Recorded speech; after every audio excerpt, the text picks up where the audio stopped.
Savons-nous pourquoi l'humanité est dans de mauvais draps? J'aimerais parvenir à convaincre les populations humaines de ne plus crier de la façon dont elles sont gérées. Afin de motiver mes amis pour la construction d'un nouveau modèle de vie économique et social, je vais commencer par émettre une assertion. Et puis, je vais présenter ce que je trouve d'important dans cette assertion. Après quoi, vous direz ce que vous en pensez. Voici l'assertion: dans une agence bancaire, toute personne, même nouveau-né, doit avoir un compte de revenus désigné par journal de budget et un compte de crédit désigné par bourse ou porte-monnaie. Toute agence bancaire doit avoir un compte dans une intendance de la banque centrale officielle. Tout compte de revenus sert de caisse des recettes, et tout compte de crédit sert à faire des dépenses. Une dépense est faite auprès d'un fournisseur, pour le compte d'un usager, pour qui le compte de crédit a reçu un transfert. Un transfert est fait depuis la caisse des recettes d'un responsable de l'usager appelé client. Voici la 8e importance de l'assertion. Elle s'intitule « Classification des produits marchands ». Les produits marchands peuvent être classés en 3 catégories principales.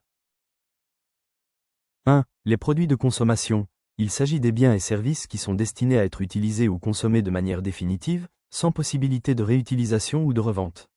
Exemple, les produits alimentaires, les produits d'hygiène, les services de nettoyage, etc. 2. Les produits mobiliers. Il s'agit des biens qui peuvent être déplacés ou transportés, et qui conservent leur valeur et leur utilité après usage. Exemple, les meubles, les véhicules, les équipements, etc.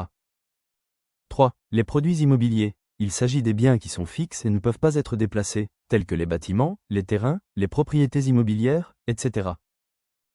Pour que ces catégories soient mutuellement exclusives, il est important de définir clairement les critères de classification.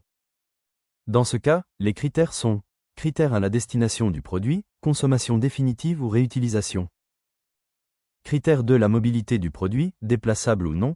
Critère 3, la nature du produit, bien ou service. En définissant clairement ces critères, on peut éviter les ambiguïtés et les chevauchements entre les catégories. Par exemple, un véhicule peut être considéré comme un produit mobilier, car il peut être déplacé et conserve sa valeur après usage. En revanche, un produit alimentaire est un produit de consommation, car il est destiné à être consommé de manière définitive. Les arguments de ce raisonnement sont les suivants.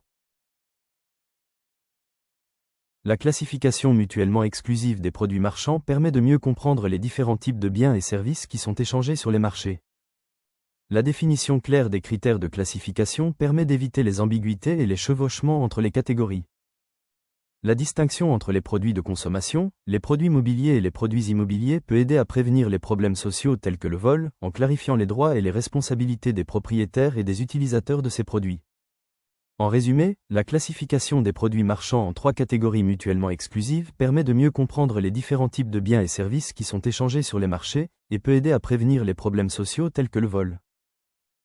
La 9e importance à la partie 9 de la construction d'un modèle de vie économique et social.